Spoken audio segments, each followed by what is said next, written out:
Welcome to the Plugged In Podcast. Welcome back to Mel's Hole. Shit.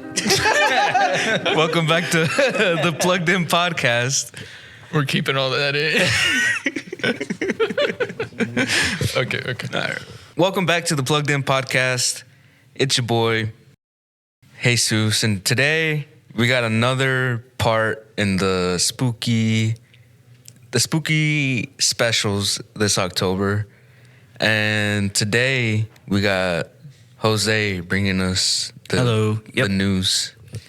I'll be talking about, before we Jesus talked about Mel's Hole, which was I was consider it paranormal / urban, not urban legend, more of extraterrestrial. I don't know if there's another word for that category. I just would put it under paranormal because it's still, how about this? We put it under unsolved mystery. Yeah, and we had time to reflect, and it was pretty much a creepy overall. It kind of it's believable in the first half, but unbelievable. It's up to you to decide on that if you listen to that podcast, to that episode. So I want to see. Hopefully, you guys can put your thoughts on under the comments and see what you guys believe and what you guys, or if anything, you guys can look into it for more and kind of give us more insight on us. We would like to know more. But this time we are doing something different. I am going to be talking about, it's not here in the United States. It's in Canada, the one state that people are like, oh, you're Canadian, but not in any hateful or offensive. It's just a joke. So yeah, here and there. I love the Canadians. South Park, how they how they have them. They're not in Canada. What? South Park? No, but like how they picture the... Oh, yeah. But today we are talking about... will be talking about the infamous killer, known as the pig farm killer, as well as the butcher of Vancouver. And his name is Robert Pickton. So go ahead and give you some background context, right? Robert William Willie Pickton was born in 1949, and he was raised in a family-owned pig farm in Port Coquitlam. I had a hard time pronouncing that city. Port Coquitlam, British Columbia, Canada, where he would run a small livestock operation there. He also had other siblings, but his brother, Dave Pickton, was the only one who lived there with him, but Robert lived by himself in his own trailer home on the farm. His brother will later play a role later on, so just keep that in mind. He has a brother named Dave Pickton who was with him in the farm as well. And according to locals, he was seen as socially awkward and would act weirdly. And I do have a picture of the farm. Oh. That's how it looks. That's a farm? Yep. That looks like the... Oh, it's a portion of the farm. They sold... later on, when I will probably bring it up, they sold a bunch of... They weren't able to keep up with the pig farming, so they sold parts of it, eventually leading them to become rich.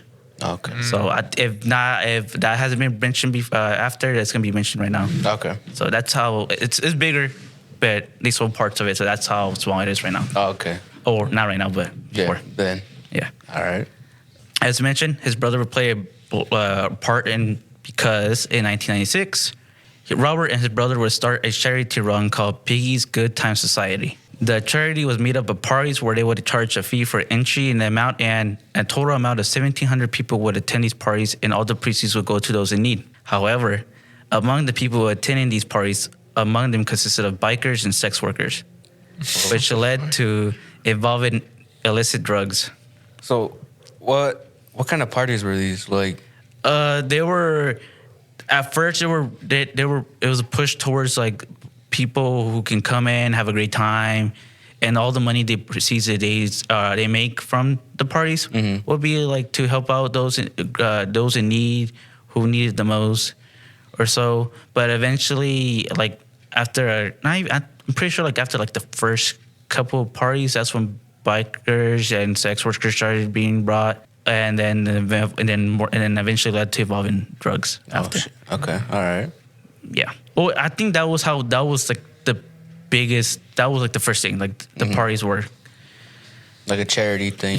Which later led to like just a full on nefarious activities. Yeah. So it just kind of like downgraded over time. Yeah. Damn. This was on the farm? Yeah, on the farm. That's weird. Was it like private or like only people who donated would go? Like he would have like I guess he would have an entrance because I didn't look into how he had it set up. All I know was that he had like an entrance fee right there before you go into the party, where they would charge you and you can go in. Yeah. Okay. And in reality, the proceeds Robert and his brother would attain for the parties would be used to pay for the next party / charity event. So the money was never used for the good cause. It was used to pay for the other parties. Oh. So it was invested in other parties and the money invested in other parties. So it's just like a loop. So It's like like a it cycle. was self-funded, essentially. Yeah, basically. Okay. But however, in the year 2000, many nearby neighbors complained about the farm being too noisy and excessive drug use, which led to the city of Port Coquitlam. Shush. I mean, I'm so sorry if I'm pronouncing the city wrong. The whole city's To gonna my hate fellow you. Canadians who are listening to this, to shut it down. Easy, just give them Tim Hortons. Yeah. So the city basically shut it down after many neighbors complained about it. Yeah. And then in the years between 1978 and 2001, this is where I'm gonna call it Robert the Pig Farm Killer from here on. Okay. That was just a background and context. Yeah. So now we're going to Robert the Pig Farm Killer. That's where I call it because that's where Pig killing arc. his evil or it is really messed up villain part. arc. His villain. In the years between 1978 and 2001, a total of 65 women were reported missing, and many of them were indigenous, sex trade workers, and were from Vancouver's downtown east side, which was well known for the high rates of drug use, poverty, and prostitution. So basically the slums. Yeah, that part of that city was like really bad. It was really poor. Like it was, yeah, you described it very well. The slums. slums. Yeah. And over the years, more and more disappearances were often happening to the point that sex trade workers began walking in groups and writing down the license plate numbers of their clients. Wait, why were they doing that? Because of many like over 65 women were disappearing, Oh, okay. So and just then to make more sure. were still disappearing. So they will walk in groups when they're doing their profession. Mm-hmm. And after they get a client, they will write down the license plate number Just in case. Just in case. Yeah. Okay. Okay. Yet disappearance kept happening even after they were doing that. One person who was very familiar with this place was Robert. He was stopped by there to dispose animal parts at a rendering plant. Another reason he would stop there too, he would often cruise down a block strip called the Low Track, which is in downtown Eastside. He would offer money and drugs to sex trade workers. Further, he would invite and take them back to his parties where they would be drugged, tortured, and gutted by Pickton himself. Damn. So those parties, that's where he would do his activities. During the parties? Yeah. Oh my God. And just to go into more in detail, the way he would torture them is the way he would butcher a pig. Oh. So he would hang them up by their legs, and then gut them, and then once he lost all their blood, he removed all the remains and threw it to the pig, and then dismember it, and then throw everything else to the pigs. Wow. God damn. And even his testament or his court case, when he was told to describe what he would do after he would throw the remains to the pigs they would feed on, whatever wasn't ate, he would go ahead and put them in barrels and dispose them at the rendering plant. At where? At the rendering plant where he was disposing the animal parts to begin with. Oh, okay. That's crazy. This is the crazy part. Also, the same pigs that fed on the remains were later butchered and turned into pork that contained human remains and sold to local neighbors. That is That's disgusting. Disgusting. Yeah. So did they know? I mean, they didn't have know. No, yeah. That's wild. Did they say it tasted better? I don't know. I heard many like stories, people saying that who has tried cannibalism or so, I feel like they throw up for the same reason as like they're eating a person. They don't puke because of the taste, I think. Or I don't know, I'm too sure. The thought of it. The gets thought to of it. them. Because I've seen there's this one infamous he's a serial killer, yes. And he's still free to this day. and he wrote a book about it, cannibalizing. I forgot his name, and Jeffrey Dahmer. he enjoyed it. when he was doing it. Hannibal Lecter? No, No. Oh. he was What did you say? a Japanese. I think he was a Japanese. Oh. Yeah. I forgot his name, but he wrote a book on describing what he would do and everything, which is crazy. Like, they let him do that, Yeah. and from his experience. I mean, it was probably after they got him, right? Yeah. I don't. People are speculating, like, do you think he's still doing it now or no? But who knows? They can't. He's out of jail now, so here's missed opportunities that would have caught him arrested way early on, or kind of brought suspicions to the cops. Okay. All right. So on 22nd of March 1997, a woman Pickton had taken to his farm fought back when he tried to handcuff her. Pickton was arrested and charged with attempted murder, assault with a weapon, and forcible confinement, but the charges were dropped. The woman was not seen as a good witness due to drug addiction, and Pickton claimed he was a hitchhiker who attacked him. That's dumb. the police were dumb on that one. The crazy part is, like, when reading into this, the cops or like the police station, the police in Vancouver or in downtown East Side weren't doing their job. They were just kind of like brushing it off, saying like it's nothing. So they never looked into it to begin with. But when the parties are getting too loud, they're there. It wasn't even the police station; it was the city. That was the city that told them? Yeah, they shut it off. Oh, wow.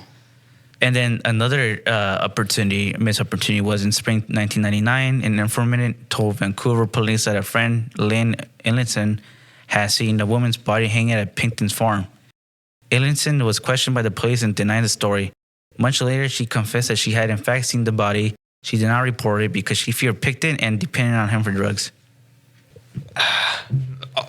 Like, I'm not talking down on them, but But you can really, get your drugs somewhere else. the power of drugs really. Yeah. Oh, just to explain why it was easy. He was like kind of like the main source was, for starters, he was already rich. He didn't look like he was rich. I mean, I read into it and like he smelled like shit because he wouldn't. It looks because people assumed that he wouldn't change his clothes because he was working in pig farms. Mm-hmm.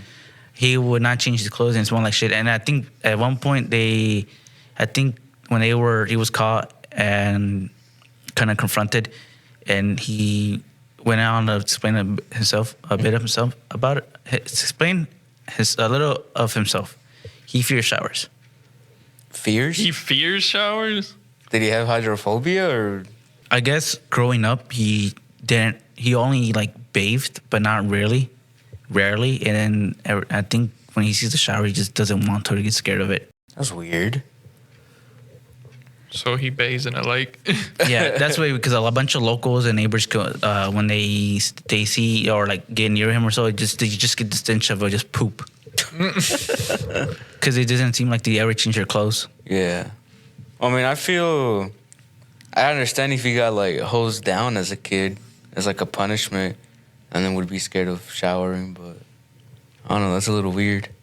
But they are rich because they sold a bunch of their land after their parents passed away. Mm. So the land, the farms and lands were passed to him, and they weren't able to, like as before, they weren't able to keep up with everything. So they sold parts of it. Okay. So they were already like a millionaire. Yeah. After that. So that's probably explains why he was able to get access to the drugs really easily because he could afford it. Did they sell it or did they rent it? Well, like the thing is, like his parties would consist of bikers, and bikers are known for dealing with drugs or so. So of course he probably had a plug, you can say, in that group, and of course since he's rich, he's able to afford it, and he's able to offer it every woman that he encountered in downtown East Side, like, hey, I got drugs. Let's go here and go to this party that I'm hosting. Mm-hmm. But my question is, did he sell the land or did he just like rent it out? He sold the land. That's why he got. Damn, for how much though? It was a big land, like bits of land, and where the farm was is where he kept that part, and everything else around it he sold it. So he quickly became rich after that because he wasn't able to keep up with it. Yeah, him and his brother. Two people working a lot of land. That's a lot of work. Yeah. All right, and another missed opportunity, and I think this is the last. In early 1999, Bill Hiscock informed the RSMP, which is the police, I'm pretty sure it's the police station of Vancouver, that a friend of Pickton had told Hiscock that she had been seeing women's clothing, purses, and ID papers at the pig farm. It was the second time that Hiscock, who worked for Pickton's, had contacted police, but they could not contain a search warrant based on hearsay. They required an eyewitness report or physical evidence. Well, they had two witnesses before, right? Yeah. Technically. I feel like that should have been, what do you call Well, it? it was early 1999, so it was first, and the second was spring 1999. Okay, yeah. So, I was trying to hold back my laughter after their names. yeah, like you Pickton notice a and pattern Hiscock. where the cops just don't want them to do anything, even though like they have this one in early 1999, and then another person coming out is another woman who fought Pickton and was like, hey, he's trying to kill me and torture me. And the cop was just like, nah, you're just a crackhead, basically. It's like, Just a ain't gonna drug listen. addict. Yeah, you ain't gonna listen to you. So, Damn. This is bad police work. yep. Bad enforcement. Yeah. Okay, this will come, and then right after will come to his arrest, where he finally been caught. In February 2002, a former truck driver for the Pickton family told the police station that he had seen illegal guns in Pickton's home. The police were able to get a search warrant. Crazy. Wait. A truck driver? Truck driver. So A former truck driver that worked for the Pickton, who would take the Oh, okay. yeah. They're just a random guy No, driving down no. the street. Wait a minute. Is that illegal guns down there? Yeah, get a search warrant. Yeah. Yeah, we're here. And the police were able to get a search warrant. It was crazy because how come they weren't able to get a search warrant? Yeah. And now they can just easily get a search warrant for just illegal guns, even though it's his hearsay. He didn't prove evidence. Well, he wasn't a drug addict, and he was a worker there, right? So I guess technically he's more The other guy trustworthy. who also came out was also a worker who worked for Pickton family. The one who saw like the clothes and Yeah. stuff. I guess they take guns more seriously than the murders. Well, and I think in the state of Canada, in the country of Canada, in the country of Canada, isn't it like really illegal to own a gun over there? I don't know. I didn't know there are laws on guns. But anyway, the police were able to get a search warrant. On the 5th of February, officers raided the pig farm. They found several illegal and unregistered guns. They also found items linking to missing women to the property. And they also found women's clothing, shoes, jewelry, and asthma inhaler prescribed to Serena Albotsway, which was also a missing woman. The blood of another Mona Wilson was found in a motor home in the farm. On the 22nd of February 2002, Pickton was arrested and charged with 2 counts of murder. A total of 26 murder charges were laid against him, while Pickton was being held in jail in Surrey. He shared his cell with an undercover police officer. Pickton thought the officer was another detainee, and Pickton told the officer he had murdered 49 women and that he had wanted to make it 50. Jesus. Now, and that's crazy. That's the crazy part. He even said it in his statement, like if he was to do it again, he wanted to make it even 50. So he would stop at 50? Who knows? He just wanted to make it He even. just wanted to get to 50. So I looked it up, and you can own guns in Canada, but it's a lot stricter than here. You gotta be 18. You gotta complete a safety course, and you gotta have a PAL license, possession and acquisition license. You gotta renew it every 5 years, and there's like a whole lot of them are like prohibited. So there's only like a handful to choose from. That's probably why. Yeah. Okay. If it wasn't one of the ones that you could have, they're like, all right. Like here in the United States, you can, if you're 18, you can buy a rifle. Yeah. You can go Which get is an crazy. AR. When I used to work there at a pawn shop, it's just crazy seeing that like an 18, because I had an 18-year-old come by. He's like, I'm trying to buy a gun. I'm like, a rifle? And I even asked my manager, like, wait, you can sell rifles to them? They're like, yeah. So just can't sell handguns to them. I'm like, doesn't make sense. They were able to gain more information because they had an undercover cop go and act like a detainee as well, and in the same cell as him, and he was able to get as much info and also get Pickton to kind of come out on everything. Spill the beans. Yeah. Meanwhile, the pig farm was being the largest crime scene in Canadian history. Police took 200,000 DNA samples. Heavy equipment was used to sift through the soil, which was 283,000 cubic yards of soil, in search of human remains. Because remember, The pigs. he threw a bunch of human remains inside the pig, inside his pigs. Man, they had to search all that.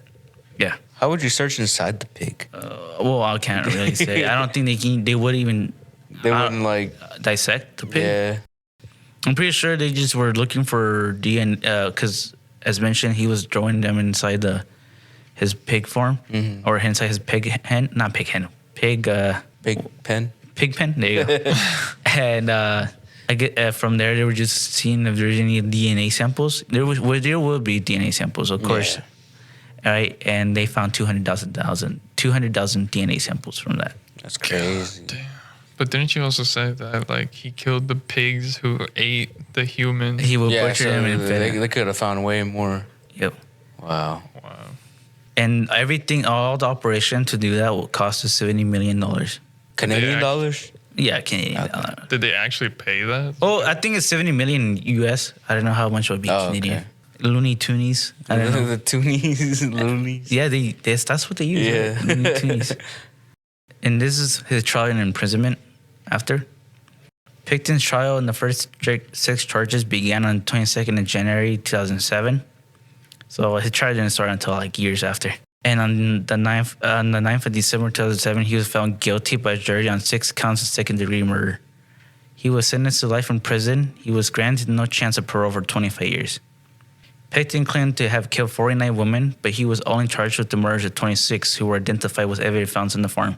Crown prosecutors thought that they might try Pickton on the other 20 charges, but they later decided not to because Pickton's punishment was already the maximum possible. So wait, he confessed to 49, right? Yeah. Wasn't there 65 women missing? Yeah. Like that's the thing. Many of them were tied to Robert. Not all of them were Not tied. all of them. Okay. Not all of them were him. Yeah. Okay.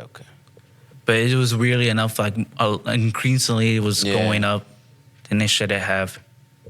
That makes sense. But as much as he got justice and it's not enough justice, I guess, he did get somewhat. Oh, well, how would he? This is the thing I want to hear from y'all. Is this justice in your eyes, or you think he got away with it? Because on the 19th of May, 2024, Robert Pickton was attacked at a maximum security prison in Quebec. A 51-year-old fellow inmate stabbed Pickton in the head with a broken broom, and the 75-year-old Pickton was put in a medically induced coma, and he died on the 31st of May. That happened this year? No. Yeah. 2024? I wouldn't say justice, because I mean he never regretted it, and he was never when he was charged with it, right? That's why he was there. Was he just being held? No, he wasn't. He got life imprisonment Life in prison. without the possibility of I parole. would say, I mean, that's what happens in prison, I guess. I mean, Serve the sentence. I would say that, I mean, life in jail is already like punishment. Yeah.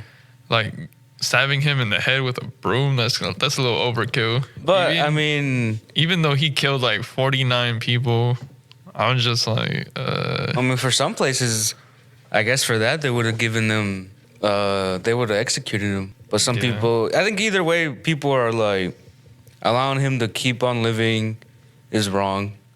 But yeah, he died because in my opinion, I have talked about this before, where I think it's a cowardly move, where I think it's kind of a justice and kind of not, because he got killed, right? Mm-hmm. But like as mentioned, he didn't regret it, so he kind of like he got he got what he wanted, and he got away with it. Yeah. Didn't have to live his whole life in prison. I mean, technically. Yeah. Yeah. Like die, like I feel like dying of old age in prison and like for your library in life. I feel like that's really justice in my head because like you have to like, how would I put it? I mean, you're living out your sentence. Yeah, and then just for him to be like, I finally died. Yeah. I don't have to deal with the being here forever. I mean, how much more longer could he have really lived, though? He was, what, 75? Yeah, Yeah, I don't... Yeah, maybe... 74. My bad. 74. Probably had 6 more years in him. But especially in prison. Now I feel like there is justice, but not all the way because he didn't live up to his sentence Yeah. until he passed away. I mean, yeah, I see that. So what's your thoughts? I don't know. Like, this is like so much to process. That's why he was called the pig farm killer because He was killing people there. yeah, he would gut them, man. That's just the crazy I part. know he would gut them, Torture them. torture them, then gut them, then dismember them. And well, oh, I eat forgot to whatever mention. parts of the Yeah, pigs. and one forgot to mention one. And during his statement, during he was confessing to the undercover cop. He was telling him how he was surprised and amazed how much blood that how much a human can contain. How much blood a It's- human can contain? Can contain. Yeah, sorry. Oh, wow. Yeah. Yeah, so he was enjoying it. Mm-hmm. So we contain more blood than a pig. Technically, We're probably just about the same, I think. well, I don't know, because like us, we are. Depends how big the pig is. What's it called? He's been butchering pigs, and he said he was surprised how much blood a human can contain. I don't know if it was by the sheer amount or just that it surpassed what he thought. 'Cause you look at it, a human can bleed out for a good minute. Mm-hmm. So I don't think. Especially he if you cut out expected- one under like their main artery. Yeah, they'll bleed out for a good bit. I don't know. That's still That's still like some psychopath stuff. Yeah, just by looking at him, he does seem like he was. He looked like that typical serial killer. There's a whole. They actually Netflix. They did a whole like you know how they did Jeffrey Dahmer. Yeah. They did one for Robert Pickton. Did they? damn. Well, like not like his own thing. It's like segments. They did one for each serial killer, Oh, okay. and they did one yeah. on the whole Robert Pickton. Okay. So yeah. yeah, it's the amount of whatever- opportunities. And Whatever they happened never- to his brother, though? Oh, What was the brother doing? he got arrested because he was involved with the parties. Oh, and the drugs. Yeah, but he was never given life imprisonment. Well, he didn't have any part in the murders, right? No, Okay. Yeah. but I might guess he probably knew that it was going on, Mm-hmm. but wouldn't say anything. Yeah, because I'm pretty sure if he got involved with that, then Because again, I summarize overall. There's a lot of detail. Just that it's really, how would I put it? Since it's really in detail, it's more disturbing to a sense. Graphic. Yeah. Yeah. That's Robert Pickton. That's everything. Yeah, on this guy. That's why he's short. He's in the. There's probably more. Yeah.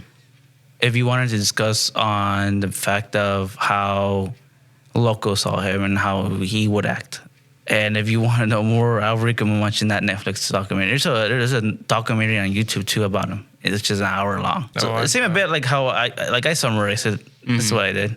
And as well as in Canada, they have their own website where they post summary reports of their cases. Other cases. Yeah, Robert Pickton being up there. Yeah, and also another thing too, his party farm. A lot of people who went to his parties mentioned how his farm was really disturbing and creepy. It wasn't like friendly Yeah. What were they so it going wasn't, there like, then? cleaned up or for the anything? parties, Well, I mean, yeah, but like, if you think it's creepy, I'm or not like gonna go pass by there. it, like people who pass by it. Oh, okay. Yeah. There's an artist who made like a memoir in Vancouver. I forgot what city it is. I'm gonna look it up real quick. They put not an artist, but my bad, but they put an art installation at Sephora Peace Park in Vancouver, which was it's like a red dress hanging from a tree to symbolize the missing and murdered Indigenous women and girls in Canada. I forgot to mention tattoo. It wasn't just women; it was also girls. Yeah. It's one thing. I had this discussion with my sister, where like we shouldn't. Like it's cool that they have serial killer museums or like stuff to symbolize like what has happened, but sometimes like it seems a little bit like also like Encouraging other people to try to get into there too by committing these it's kind of giving like a memoir to the killer too. Like, oh, Yeah.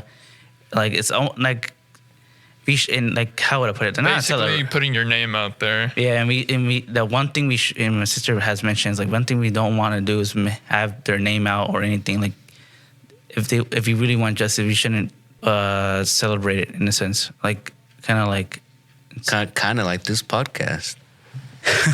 oh yeah, because like there's museums where they have like the glasses and like oh my god, people like to go. Yeah, like I like to go and see that. I would like to go and see that because it's really fascinating and cool. They're like, oh, this is a murder weapon, whatever, or like, oh, so this is how they, they get more info on what they did, and like they have the actual stuff or props they use. Yeah, and people say like, nah, you shouldn't be going to those because you're almost like there's just another word for not celebrating, but not encouraging. Not encouraging. Not encouraging. My bad. I know what you're thinking of. I know it too. And not inspiring either, but like admiring. Admiring. There you go. Admiring their work. Yeah. And it's like, no, we shouldn't be doing that. But it's like what I have been taught. It's like history. The reason we learn history is because we don't repeat it itself again. Yeah. And that's why I'm like, that's why they have the museums for, so we can know about it, and hopefully it won't be repeated again. Well, but then it's like people look at it as like, no, but you're admiring them though. Well, even like back then with Shakespeare, I mean, the plays were called tragedies. It was stuff that was made up, but we went to go see because, it was a love story that failed or, a murder or something. And that's something that people like to do now. They like to watch all these unsolved mysteries, this true crime stuff on Netflix. And it's just something that's always going to happen no matter how bad the event was. True. But how would you look at it? Like, would you think you see it as admiring, or you think it's like more of a learning and like because it's history, it has been in the past, like, and that it just won't. Hopefully, it won't repeat again. I mean, to this day, a lot of stuff we have went through in the past, it still is being repeated to this day. I think it's half and half. I don't think it's fully one side. Because they more or less put it out with the pretense of, oh, it's just so people know about it. But it's also the reason they're doing that one is because it caught their eye, because they found it interesting. Like I said, I could see it being both. And they're admiring it, but they also want people to know about it. It's like I have a feeling it's just more kind of like similar to what Jesus is saying, not Jose.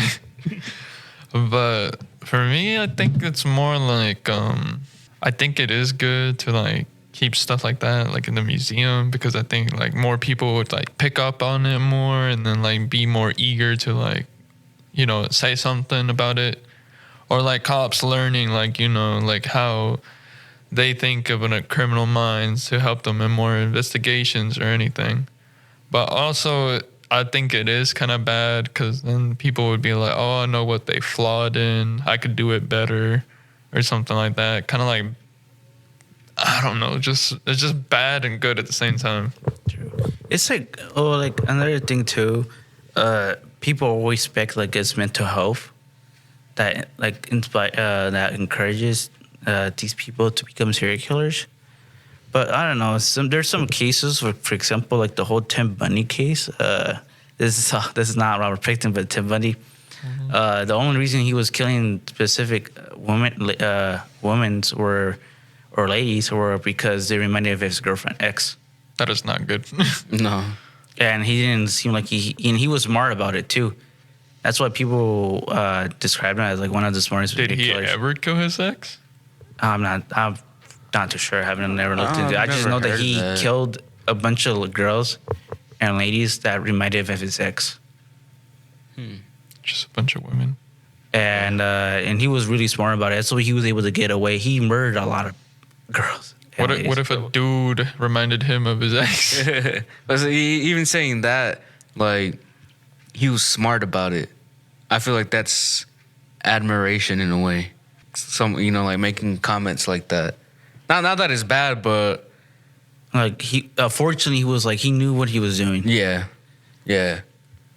And in this case, Robert Pickton, it seemed like he already knew what he was doing because he, Yeah. like he said, he didn't regret it. Mm-hmm. He wanted to make it even 50.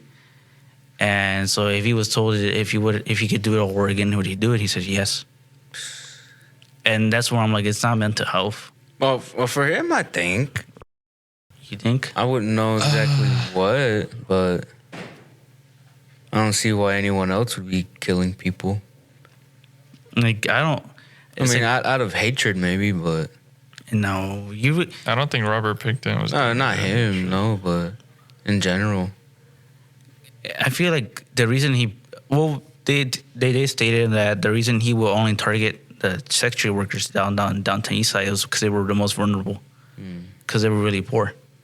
Yeah. So of course, a rich man like him, even though he didn't look like he was rich, offering drugs and like parties over here, of course, there's an opportunity. Like, yes, I'm going, and then boom.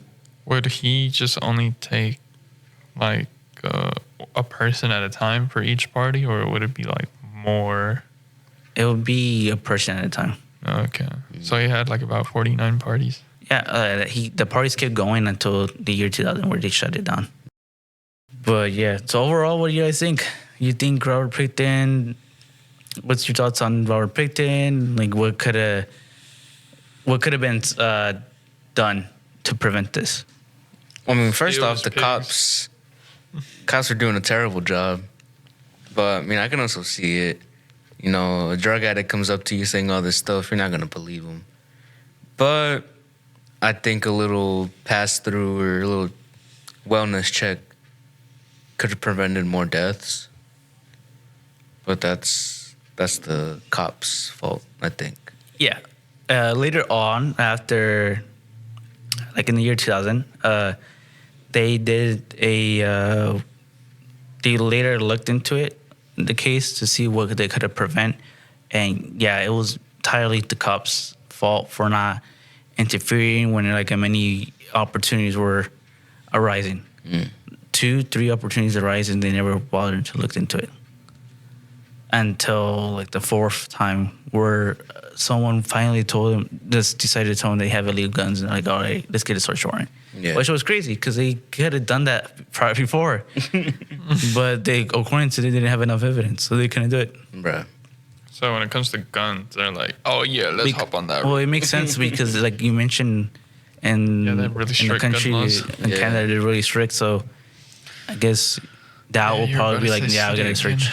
again. Yeah. But yeah, that was a spooky special for this This week. and Yeah, it's 'cause not. It's more of a crime case. It's just a, like, region is, but like two different if, Canadas. if you want to, whoever listens to the podcast or wanted to know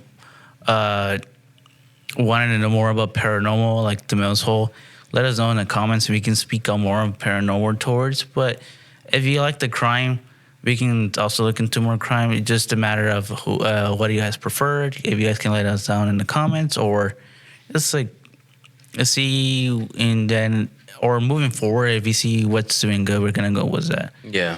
But because you guys like it. But Kate, this is a crime, so it is spooky slash. It's not really spooky. It's scary in the sense that someone could do that. Can do that. Yeah. Terrifying. I feel the spooky part will be the Mills Hole, which Yeah. because like it's like out of this world kind of thing. The fact that you mentioned spoiler if you haven't watched the whole episode, like the whole baby seal is human. Oh, yeah. Oh my god. I still imagine that in my head. I'm like, there's no way that's real. Alrighty. Alright. We'll see you on the next one. See ya. Bye.